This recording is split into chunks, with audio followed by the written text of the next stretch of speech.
Coming up on the bench, Syracuse men's lacrosse trekked down to the Garden State over the weekend to tackle a foe the Cuse hasn't seen in a decade, and the stakes were as high as ever. Win and there's a smooth path to the big dance. Lose and kiss those hopes of an NCAA title to sleep.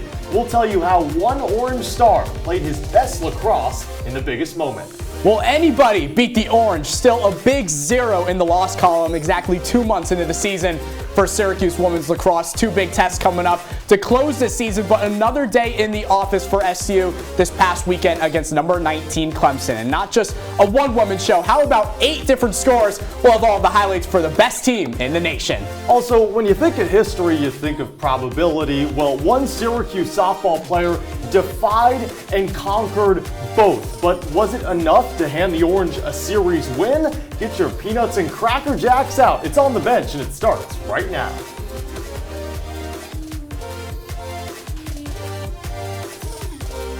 Welcome into our CitrusTV studios for On the Bench, your favorite 2 unintentional matchers. That's Nick Zelaya, I'm Cameron Ezeir. The purple's looking good. I walked out of my room and decided purple and didn't know that you were deciding the same. Absolutely. I mean, there's a reason I'm wearing the purple. Of course, we're talking Syracuse Orange today, but you know the reason I'm wearing purple today. Yeah. You've got the same purple tie on, so nice that we always match. We don't have yellow, so that might give you a little bit of a tidbit into our Laker fandom, but that's not the point. The point is Syracuse sports, and let's start with the headlines of the week.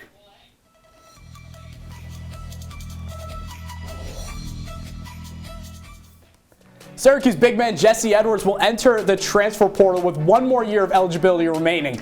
Edwards has been a crucial piece for the Orange, averaging 13 points, 8.5 rebounds, and just under 3 blocks per game over the last 2 seasons since he became a full-time starter. Edwards' father told Syracuse.com's Donna Datota that a big reason for his decision to enter the portal is NIL and his inability to earn money due to his visa status. Here in the 315, Syracuse and Edwards tried to work out an NIL deal, but were unable to do so.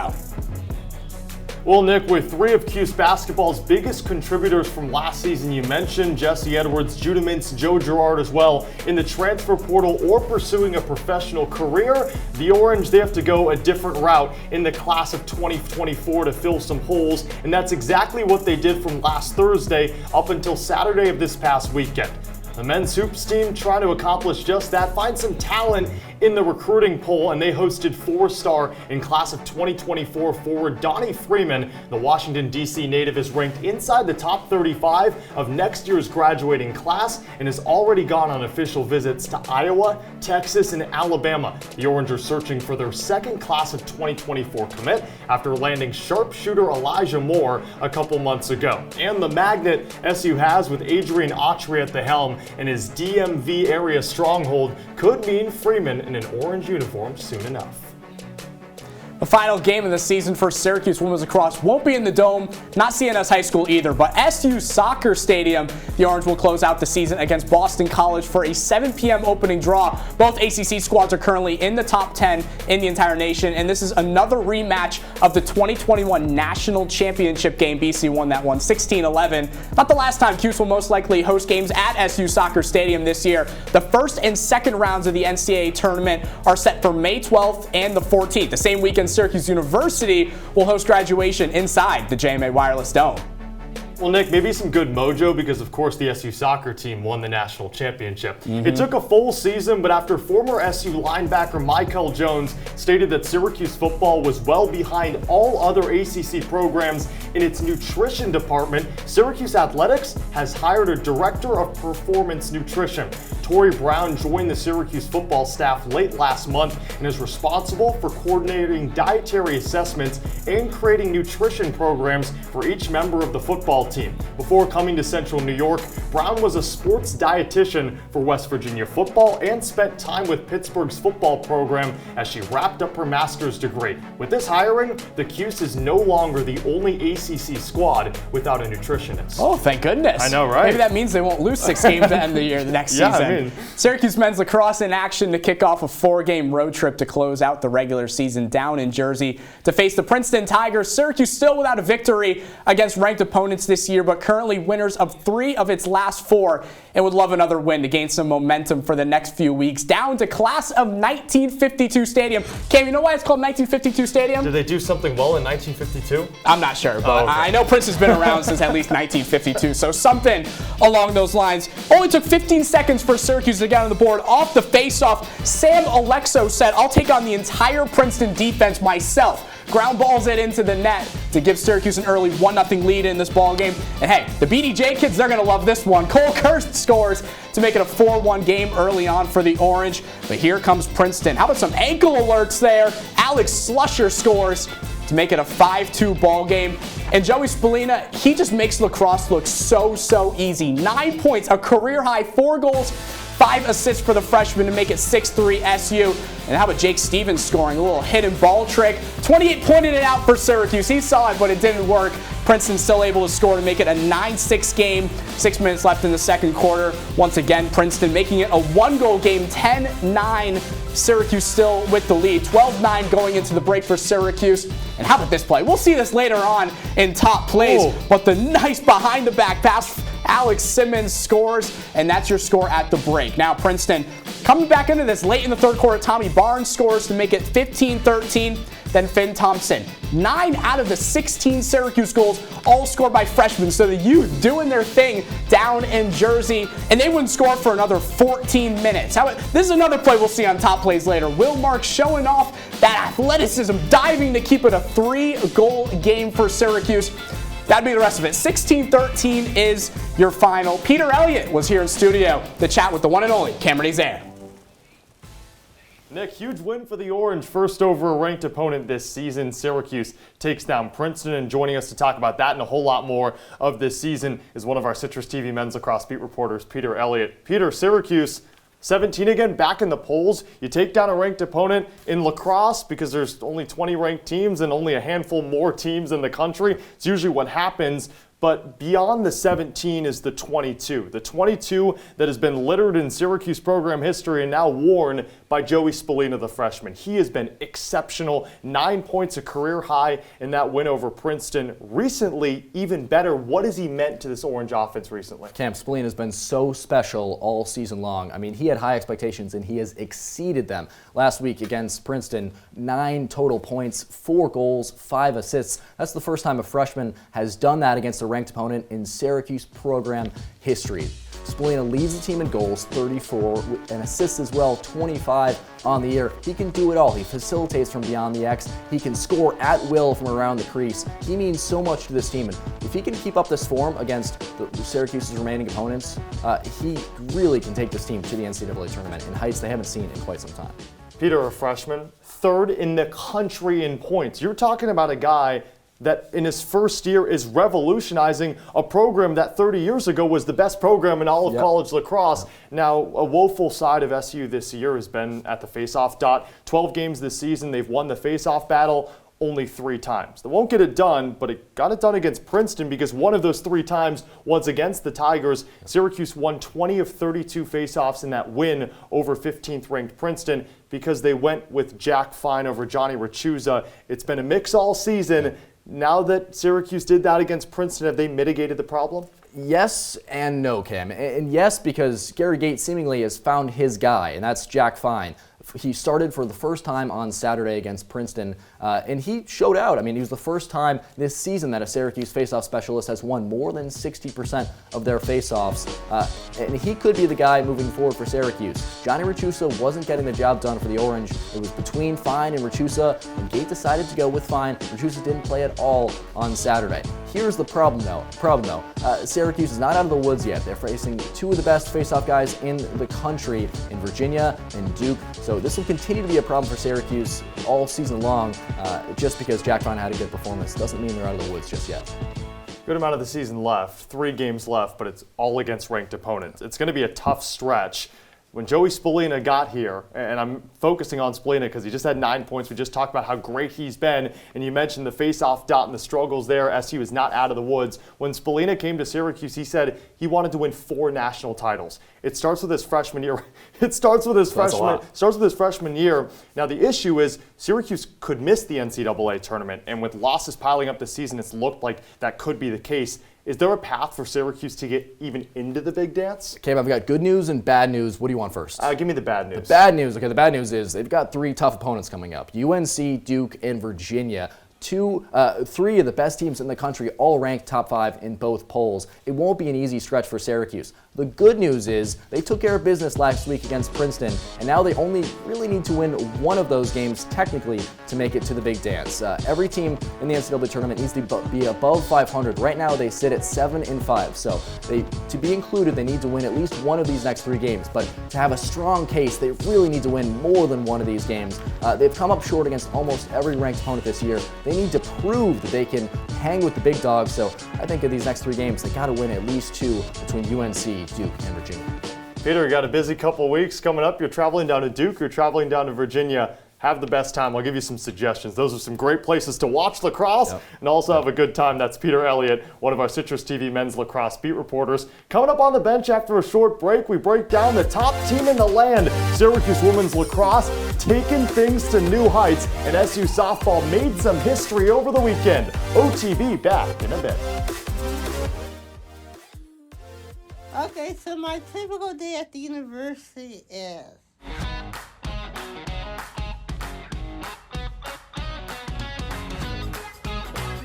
So you're doing your regular? Okay.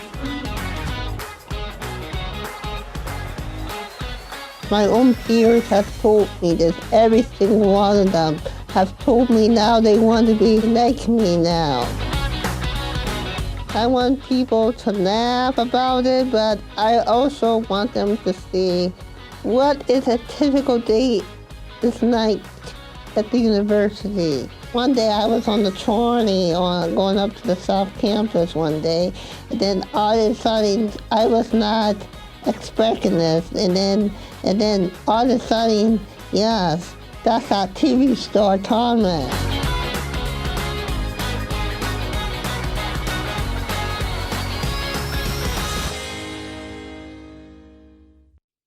Every time I hear the alarm bell go off in school, I think it's an air raid. A lot of houses in our neighborhood have been destroyed. I like to close my ears and sing songs whenever the bombs come close. I'm worried our new neighbors won't like us. But I know it's all gonna be worth it. I just want my family to be safe. But these are not my words. These are not my words. These are not my words.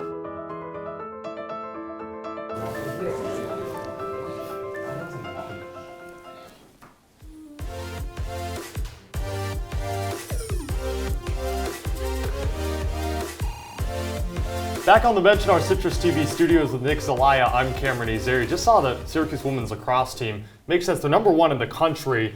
Showstoppers all around the field. What's your favorite part about that team? I just love how explosive they are on offense. And it's not just one player. Obviously, they've got the stars that put up the big numbers, but it's just the surrounding cast. This team has so many different weapons.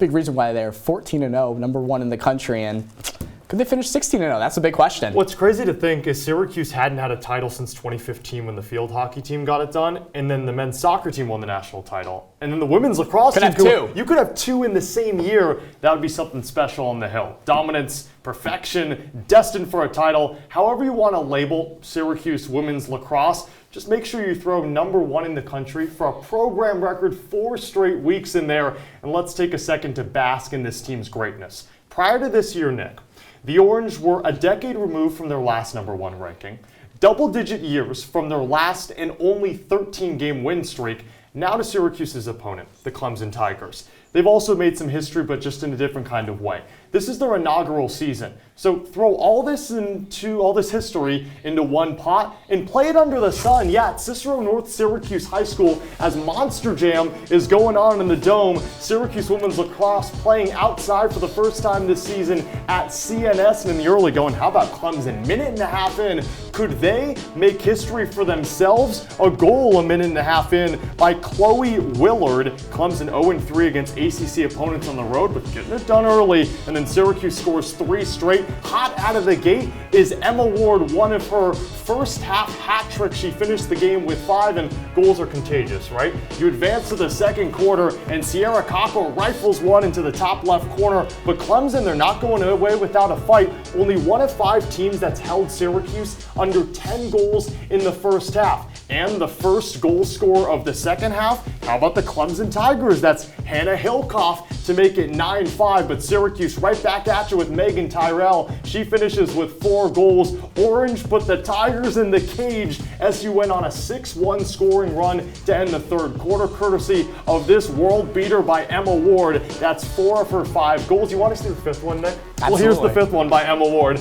Makes it 19-10 Syracuse. They finished the game on that final score. But the big story all season has been Megan Tyrell. And the history is on her because at this point, she can break pretty much every all-time record possible at Syracuse. In the all-time points leader category, just trails behind Katie Rowan and Kayla Traynor. All-time goals, she's 4th. All-time assists, she's 2nd. And a player, if Syracuse makes the national championship game, will have 9 games to get it done. The definition of an all-around player, Cam. Really doing it all. 60 days into the softball season, Syracuse finally finished a 3-game series on its own home field after going 0-2, and Sunday's game canceled against Louisville. The Orange welcomed the NC State Wolfpack to the 3-1-5, and it was the best softball the Orange played all season, including a historic performance from a freshman in the rubber match on Saturday. But let's rewind to Thursday to Game 1 between the Orange and the Wolfpack. Syracuse 10-17-1 on the year, but just 1-9-1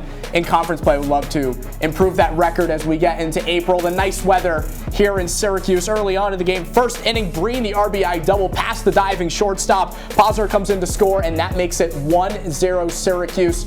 Breen safe, advancing to second base. Let's fast forward now to the 4th inning. How about Ramos doubling, going opposite field off the wall? Alves comes in to score. That makes it Syracuse 2, NC State 0. And that would kind of be the theme of this one. Once again, Breen back up to hit in the 5th inning. She does lay down the bunt, thrown out at first base, but Hasso advances to third. Lopez comes in to score. It's now 3-0 Syracuse. Still in the 5th inning, Galepi, she singles. Hasso comes in to score, makes it 4-0 Orange. And then how about 7th inning? A pop-up. NC State flies out. That does advance Murray to third base. Ellie, she comes in to score to make it 4-1, but that would be the only run NC State would score. Once again, coming in to make it a 4-2 game. Syracuse would go to lose the 2nd game, win the 3rd one. Adam Gotkin was at SU Softball Stadium. Softball Stadium for the first time since 2018. A Syracuse pitcher threw a no-hitter, and it was the freshman Madison Knight who got it done in this circle. And for Knight, it was how her teammates helped her out that gave her the strength to get it done in the end. It's absolutely insane. I couldn't have done it without the team behind me, the coaches' support, the teammates' support, and everybody. It's just awesome that it just happened. When I faced them on Thursday, I had a feel for all their batters, and I knew what I got them out on. Just keep bringing that into today, not trying to do too much, taking it one pitch at a time. I mean, I've been saying that kid's a special kid, and we haven't even tapped into the potential of what she's going to be for this program, both offensively and defensively, and so it's really, really good to see her, start to figure some things out, especially right when we need her to be figuring some things out. So, she's super, super talented and such an important piece of this team. So I'm really, really happy for her. It was awesome. I mean, you see that she's my roommate, so that was also just awesome. I just absolutely am so proud of her. Well, the win today gives the Orange their first ACC series win of the season. Up next, the Cuse take on UAlbany on Wednesday in a doubleheader, and then travel down to Chapel Hill for a weekend series against North Carolina. Reporting from Skytop Softball Stadium, Adam Gotkin, CitrusTV. With that game, Madison Knight becomes the 6th SU pitcher to throw a no-hitter. Looking at some of the other names, Alexa Romero, how about that? 3 in a month span, Cam. Romero had ridiculous numbers. She also matched her career high in strikeouts in the win with 7 Ks. She's also hitting .224 at the plate, so she does it in the circle, and she also does it hitting the ball as well. What do they say? Lucky lefty is the freshman. Unbelievable to think that in her first year, and not to mention, 2 days prior, you were talking about that Thursday game. You went through the highlights of that Syracuse win. Madison Knight threw 126 pitches. So I don't know if exhaustion plays into factor come Saturday in that no-hitter. It didn't, because she threw a no-hitter with over 100 pitches. But the fact that you throw over 100 pitches in a win 2 days before, and then you come back 2 days later and just become the 6th pitcher ever to throw a no-hitter, ridiculous. It was big for Syracuse finally to get a conference series win, something they've been looking for all year. They finally come home, play a 3-game series on their home field, and pick up a big win. So huge for the Orange. Yeah, probably great to get home after such a long road trip. Adam Gotkin has been just traveling around Syracuse, finding stories out of the blue, and Syracuse comes home. A lot of storylines now with Knight being a mainstay. So Syracuse gets ACC win 2 and 3, but after the break, we'll hear from CitrusTV tennis reporter Sam Reis, who dives into the 2 seniors on this year's team. Plus, if you didn't know, Cammy's using his 5th year to row next year. I'm kidding there, but you will get to see him in action in the water. You won't want to miss it.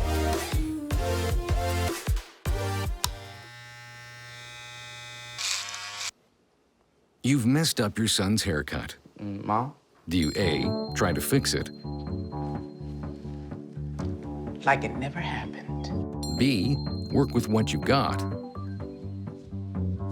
Or C, show solidarity? Thank you, baby. As a parent, there are no perfect answers. But you don't have to be perfect to be a perfect parent. Thousands of teens in foster care will love you just the same.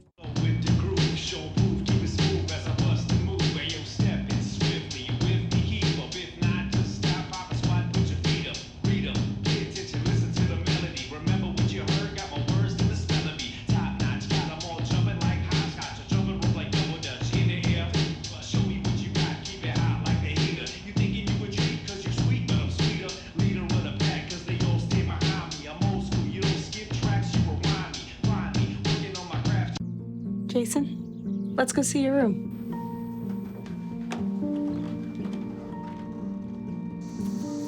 No, that's not right. How was it? Is it good?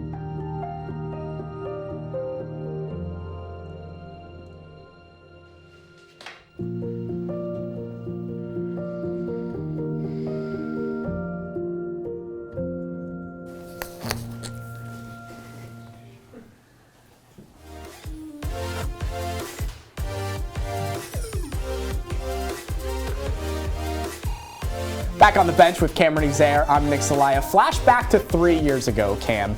I know you were covering the tennis team. You were working with 2 freshmen. Before COVID got canceled, they were off to really strong starts. Now they're seniors, and it's coming to an end. Do you remember anything from freshman year as the tennis beat reporter? I was there a couple times. You were. I'm getting old. Nick was my savior the entire time. As the beat reporter, of course, you're running around trying to gauge as many stories as possible, and Nick's over here running around with the camera. So I appreciate you, Nick. Thank you so much. Absolutely. One thing I remember out of Polina Kozyreva, this is the best quote I've ever received doing any interview, is I asked her after a dual clinching shot. And she, again, she's a freshman. She just beat an ACC team. How does it feel? And she said, well, I feel like I can move mountains. That's still the best quote I've ever received. There's nothing that with beats the emotion on her face, amazing. Well, our CitrusTV tennis beat reporter Sam Reis details how both Zeynep Erman and Kozyreva made a huge impact on this Syracuse tennis program over the last 4 years. Zeynep Erman and Polina Kozyreva. Those are the 2 seniors on this year's team, and their impact on the court has been felt throughout their 4 years at Syracuse. Erman had to overcome injuries in her last 2 years, where she was limited to playing under 10 matches in both her sophomore and junior campaign, to catapulting herself into a nationally ranked singles player this year and solidifying herself at first flight singles for the Orange. Meanwhile, Polina Kozyreva qualified for the NCAA tournament in doubles last season alongside Miyuka Kimoto and started this year 12-0 in singles. However, it's the unselfishness of the duo and who they are as people that really stands out. They're very special individuals. I think they care tremendously about the team. I think they sometimes, if you have to pick between losing your match and the team wins, or winning your match and the team loses, they will pick the first option of the team winning. I think they're incredible human beings. I think they go the extra mile for their teammates, and they're good people, and it's really neat to be with them and to spend this time with them, and they're very, very coachable. While the 2023 season is starting to wind down for Syracuse, the college careers of Erman and Ezeir aren't quite nearing the finish line. That's because head coach Eunice Limam had this exciting news to break. I think the good news is they're coming back for another season, so you guys will get to see them. They're using the COVID year as one more year of eligibility. Reporting from Drumlins, I'm Sam Reis, CitrusTV. Well, Cam, I feel like that's only more reason that you have to come back for a 5th year. If they're coming back for the 5th year, then that must be that you have to come back. It was a really good start for Syracuse to begin the year, but since then it's kind of fallen off a little bit. 9-41 in both singles and doubles matches over this 6-match streak, and it's just been tough. They really haven't been able to win many matches over the last couple weeks. What was shocking in the early going is the fact that Syracuse won duels that they shouldn't have won. It was against ranked foes and against teams that in the past they wouldn't have beat. But as time progressed and this team got closer together, that's when they started to hit their stride. And then the top-ranked teams in the country started to file in. That's the issue for Syracuse. Zeynep Erman, Victoria Kanapatskaya, you see Erman's lost 7 in a row, Kanapatskaya's lost 6 in a row, but that is not indicative of their overall play. They're playing nationally ranked opponents. So yes, it's been a struggle so far, but I would say ease down on the concern with this SU tennis team. Now, Nick, before the break, and maybe I have a bone to pick with you, you said that I might come back for a grad year to row. Correct, I did say that. I don't think I have the willpower or strength to do so. Now, the good thing is we tried it. Instead of me just telling you that I don't have the willpower and the strength, we tried it out, and then I tested you on the track as well. Check it out.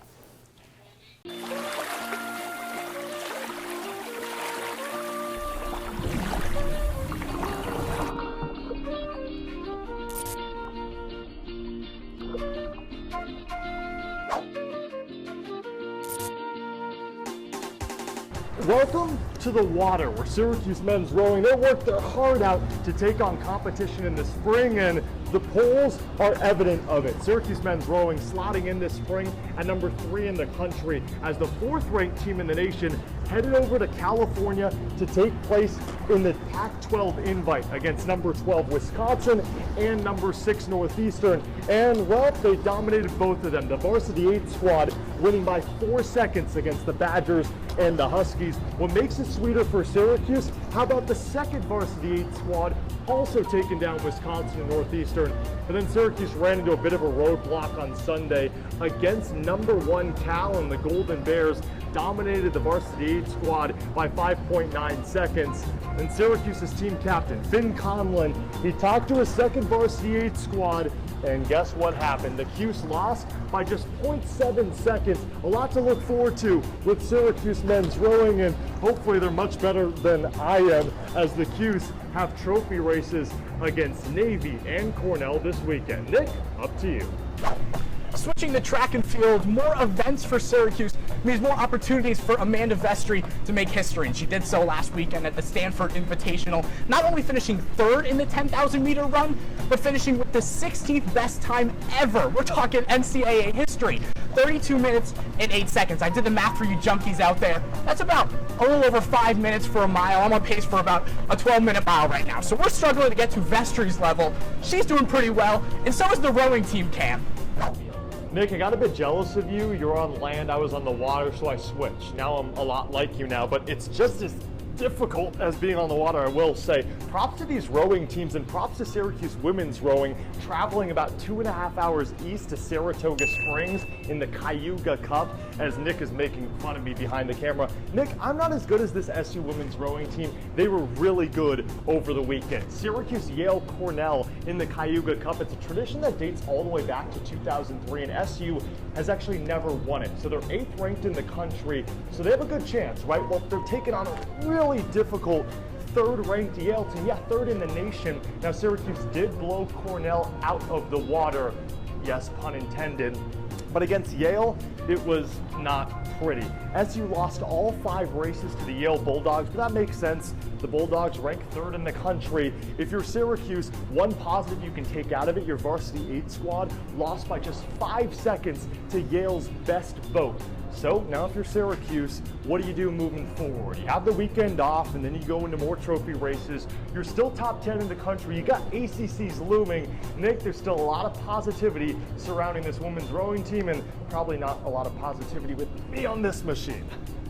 How about the Red Dragon Open? Thanks to our good friends down the road in Cortland. Syracuse won 6 different events, most notably dominating the women's 1500. All top 10 of the finishers were orange, led by Sydney Nowicki. The men also did their thing in the 1500. Sam Waller was crowned the champion of that event. It wasn't just the 1500s, also the dashes and the hurdles as well. We're not done with On the Bench. We're finishing up after the break. Not 3 performers of the week, but 5 from both Cam and I. We'll see you in 90. Sunny today with light breezes, giving way to clouds in the afternoon. We could see some light precipitation to moderate precipitation later on, followed by powerful storm-like conditions. 90 miles per hour winds are expected. Authorities are asking everyone, stay indoors. Come on, that's it. Let's go.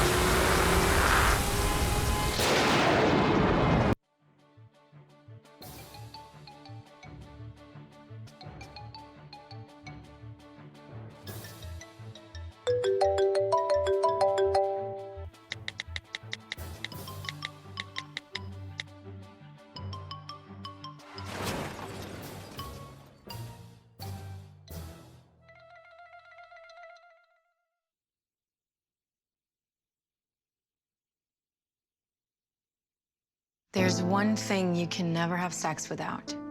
It's not something you buy. Or something you take. In fact, there's only one way to get it. It has to be given to you, freely. It's consent. Because sex without it isn't sex. It's rape. Consent. If you don't get it, you don't get it. It's on us to stop sexual assault. Learn how and take the pledge at itsonus.org.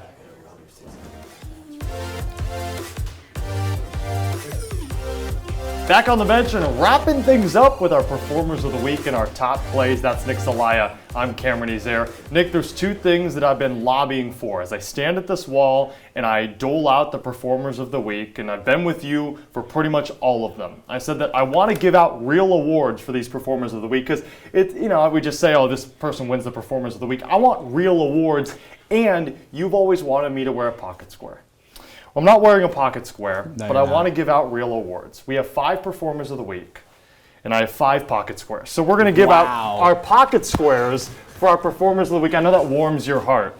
In the first pocket square, I picked this one out especially for this one. Cuse Women's Lax played 1 game this week, and it might land Emma Ward on the Player of the Month list. Not just the Player of the Week and the Performer of the Week list. She gets this pocket square because she lifted the Orange to a 14-0 record. Ward scored 5 goals, a season high, and tacked on an assist to continue, Nick, a wild streak of at least 1 goal and 1 assist in every game this season. 6 points over the weekend gives Ward 73 points on the season, matching her total from her freshman season in 7 fewer games. Nick, if I told you that a player with a grade 3 turf toe from a year ago that had to consult a Green Bay Packers doctor would come back the season after and do otherworldly things on the lacrosse field, you'd probably call me crazy. She needs to carry over that success into Syracuse's final 2 regular season games if the Orange's hopes of capping off a perfect regular season go to plan.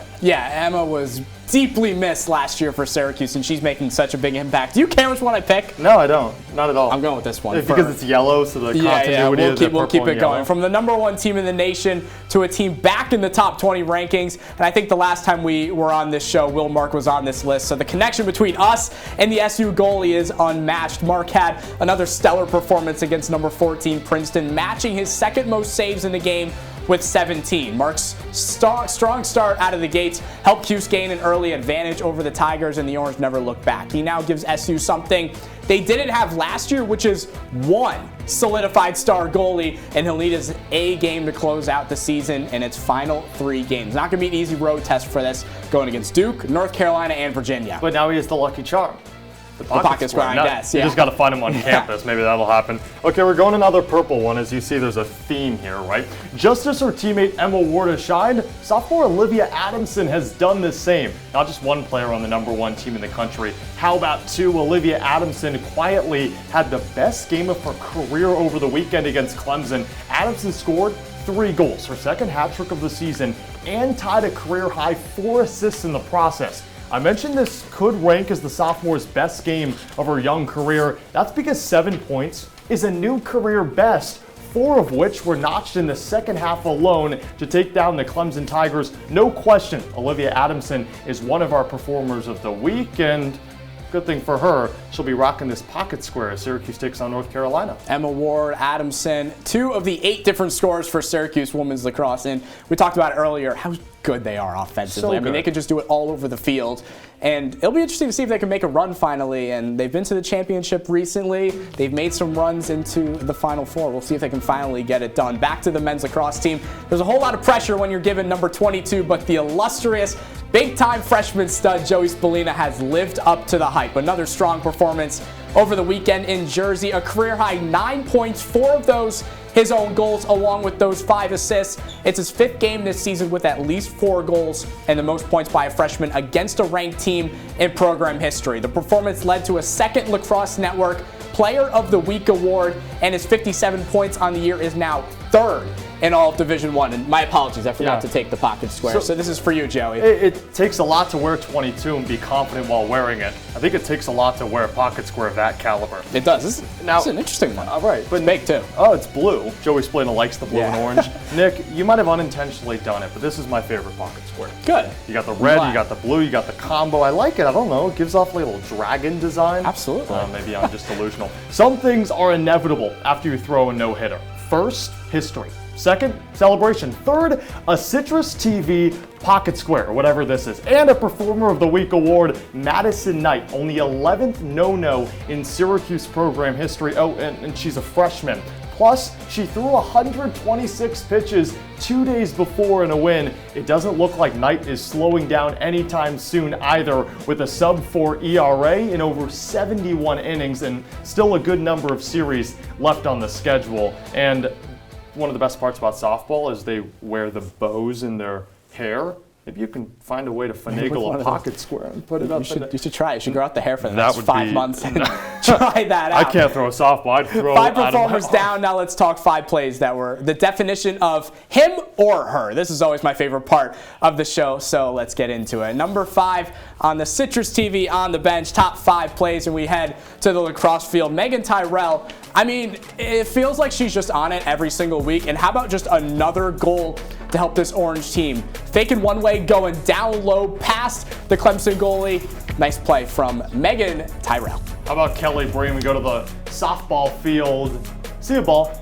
See a baseball. It's over the fence. You bet it. Over that left field wall, Kelly Breen, gonzo, and Syracuse takes it. They won 2 out of 3. That's a series win, Nick. It absolutely is. Number 3, let's go back to the lacrosse field. How about the men this time down in Jersey, kicking off the 4-game road trip. Princeton trying to get back into this ball game, but Will Mark says, I do not think so. Pumping up the team afterwards. The nice diving save to keep it a 16-13 ball game early in the 4th quarter. Number 2 on our top 5 plays, back to the lacrosse field. Emma Ward, where'd you pull that one out from? Didn't even need the pocket square to score it. That was nice and crafty from Emma Ward. Syracuse takes down Clemson 19-10. How about 14-0 on the year? We're not done with lacrosse yet. We've got lacrosse again at number 1, back to Syracuse and Princeton, and Alex Simmons just showing off. How about the behind-the-back pass, the ball movement? We love it. Greg Popovich would love that as well. Ball movement at its finest. Syracuse just showing off. 16-13 your final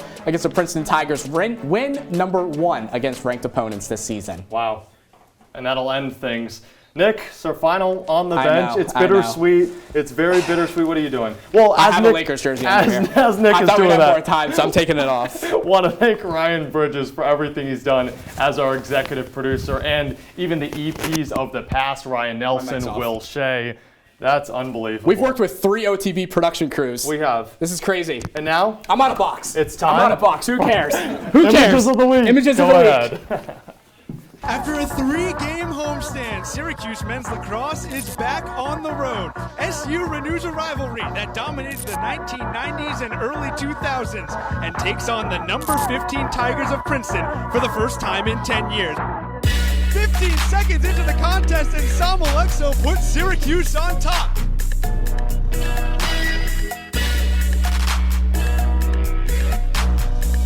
Hold on a minute, player.